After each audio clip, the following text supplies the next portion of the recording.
पाकिस्तान में भारत के most wanted आतंकी की हत्या की खबर सामने आई है।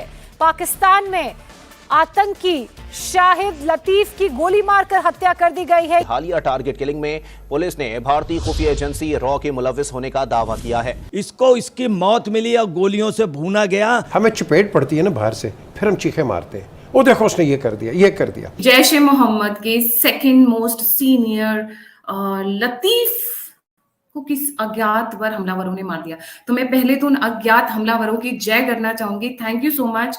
ये जो फ्रेंड्स ऑफ इंडिया हैं जो लगातार बार बार अटैक कर रहे हैं और जो भारत के दुश्मन है उनको खत्म कर रहे हैं। ये कहा गया है कि हालिया हाई प्रोफाइल टारगेट किलिंग के पीछे भारतीय खुफिया एजेंसी रॉ मुलविस। ये लतीफ इतना बड़ा आतंकवादी था, इसने अपने यहाँ के पठानकोट में, कंधार वाले में, दूसरी बात हजरत बल में जब बवाल हुआ था तब ये इन्वॉल्व था।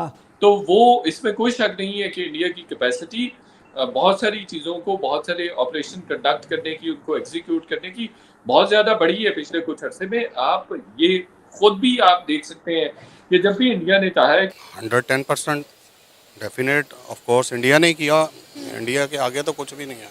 ठीक है जी, इंडिया बड़ी देर से इनके पीछे पड़ा हुआ था। अच्छी बात है, बहुत अच्छी बात है। तुम भारत के अगेंस्ट में अब तक स्कीमिंग करते थे, प्लॉटिंग करते थे, बम हमले टपकाते थे। अब क्या हो गया? अब क्यों डर लग रहा है? अभी तो हमने फ्रंट फुट पे खेलना शुरू भी नहीं किया, अभी तो सिर्फ ट्रेलर चल रहा है। जय हिंद दोस्तों, a very warm welcome to Hindustan special channel.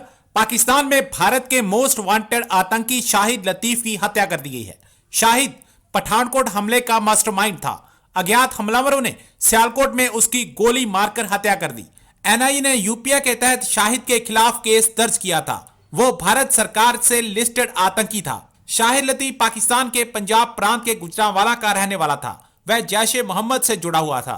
वो सियालकोट सेक्टर का कमांडर था जो भारत में आतंकवादियों को लॉन्च करने की निगरानी और आतंकवादी हमले की योजनाएं बनाने में शामिल रहता है। शाहिद लतीफ को 1994 को गिरफ्तार किया गया था और वो भारत की जेल में 16 साल की सजा काटने के बाद 2010 में वागा के माध्यम से निर्वासित कर दिया गया था।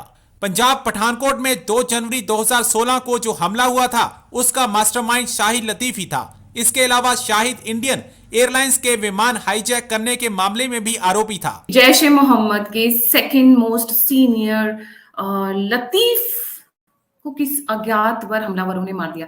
तो मैं पहले तो उन अज्ञात हमलावरों की जय करना चाहूंगी। Thank you so much. ये जो फ्रेंड्स ऑफ इंडिया हैं जो लगातार बार बार अटैक कर रहे हैं और जो भारत के दुश्मन है उनको खत्म कर रहे हैं। अच्छी बात है, बहुत अच्छी बात है। तुम भारत के अगेंस्ट में अब तक स्कीमिंग करते थे, प्लॉटिंग करते थे, बम हमले टपकाते थे। अब क्या हो गया?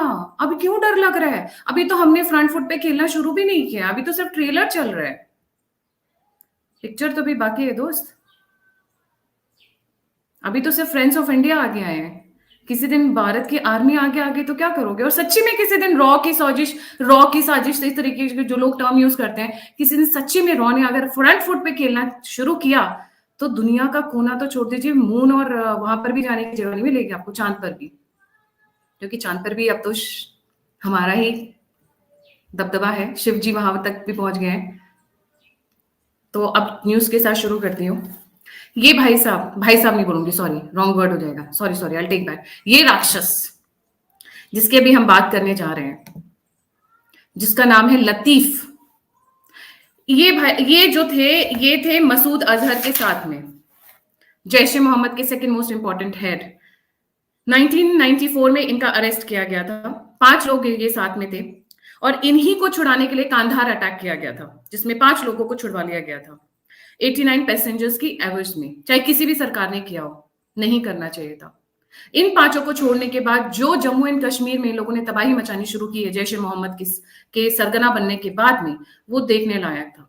जिसमें से एक अटैक जो था पठानकोट, जिसको मास्टरमाइंड किया था इस लतीफ ने, इसकी हिम्मत इतनी बहुत बढ़ गई थी। क्योंकि क्या है ना, तो मैंने हमेशा अपने शोज में कहा है, पावर रिस्पेक्ट्स पावर। अगर आपको कोई धक्का दिए जा रहा है और आप खाए जा रहे हैं, तो ट्रस्ट नहीं, वो सामने वाला आपको कमजोर समझ रहा है। जब आप पलट के एक थप्पड़ लगाते हैं, एक घूंसा लगाते हैं, तब सामने वाले को समझ में आता है कि उस आपके अंदर भी ताकत है। जैसे अभी मैं आपके साथ एक और भी इंटरेस्टिंग एस्पेक्ट शेयर करूं कि अभी जो रिलीजियस राइट्स हुए हैं पंजाब में और बाकी जगहों पे, इनके पीछे भी रॉ नजर आती है, क्योंकि जो पैटर्न था इन रिलीजियस राइट्स का, वो पैटर्न अनयूजुअल था। ये पैटर्न जो मोव वाला पैटर्न था, वो वाला पैटर्न नहीं था कि एक दिन जड़ा वाला में इंसिडेंट होता है और बहुत बड़ा इंसिडेंट होता है।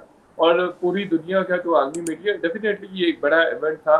मैं कोई किसी किस्म का जवाब नहीं फ्राहम कर रहा हूँ कि ये शायद हमारे लोगों ने नहीं किया है, या मैं इसको कोई जस्टिफाई करने की कोशिश नहीं कर रहा हूँ, लेकिन उसको इंटरनेशनल मीडिया ने बहुत ज़्यादा कवरेज दी और उसके 2-4 दिन के बाद ही वो सरगोदा में हो गया। और उसके बाद आप देखें कि वही चीज़ हमने देखी चित्राल में हो गई, वही गिलगित बल्तिस्तान में, और बाकी जगहों पे भी हमने वही चीज़ देखी। ये तमाम की तमाम जो रिलीजियस रिफ्ट्स हमने देखी हैं, जो बेशक जड़ा वाला वाक़या हो, सरगोदा वाला वाक़या हो, या फिर बाकी जगहों पे जो पाकिस्तान में एकदम से रिलीजियस राइट्स, रिलीजियस रिफ्ट्स जो हैं वो इरप्ट हो गए, तो इनके पीछे डेफिनेटली कोई ना कोई हाथ नजर आता है। नहीं मतलब सब ये बताइए, तो बड़ा आसान नहीं है कि ये कह देना जी हमारे मुल्क में इधर एक बंदा मरा है तो इंडिया इन्वॉल्व है, चित्राल में इंडिया इन्वॉल्व है, जड़ावाला में इंडिया इन्वॉल्व है, मुजफ्फराबाद में इंडिया इन्वॉल्व है। तो ये तो एक बड़ा इजी टारगेट नहीं है पाकिस्तान के लिए कि ये कह देना है कि हर चीज में इंडिया इन्वॉल्व है। ठीक है, ये जो इंसिडेंट होते हैं जहाँ पे उनकी हिस्ट्री अटैच है वो तो चीज बन गई है। फॉर एग्जाम्पल ईसाइयों के घर आपने जड़ावड़ा में जड़ा दिए, तो वो इंडिया कर तो नहीं करा रहा, क्या आप समझते हैं कि वो भी इंडिया करा रहा है? नहीं, मैं ये कह रहा हूँ कि उसमें पैटर्न इस तरह का है कि चीमा साहब, यूजुअली इस तरह की चीज़ें इतनी फ्रिक्वेंटली होती नहीं है। दो पंजाब गवर्नमेंट की रिपोर्ट भी आ गई है जिसमें ये कहा गया कि वो एक मुआशरे का इशू था जिसकी वजह से ये तमाम का तमाम इंसिडेंट ट्रिगर हुआ, नो डाउट, और जिन लोगों ने ऑन स्पॉट किया वो भी पाकिस्तानी थे। लेकिन मैं ये कह रहा हूँ, और मैंने आपके सामने अपना एक्सपीरियंस भी रखा है कि जो मैंने मुख्तलिफ फ्रंट्स पे देखा है, वो इंफॉर्मेशन का फ्रंट हो, टेक्नोलॉजी का फ्रंट हो, वो टेररिज्म का फ्रंट हो, या डिप्लोमेसी का फ्रंट हो, या इकोनॉमिक फ्रंट हो, तो उसमें आप देखिए कि इंडिया बहुत ज़्यादा पावरफुल है। बल्कि आज भी मैं एक आर्टिकल पढ़ रहा था कि इंडिया ने बगैर जंग लड़े पाकिस्तान को बड़े सारे महाजों पर नाकारा कर दिया, बहुत सारे महाजों पर उसको पसे पुश डाल दिया, और बहुत सारे महाजों पर उसको शिकस्त खुर्दा कर दिया हुआ है।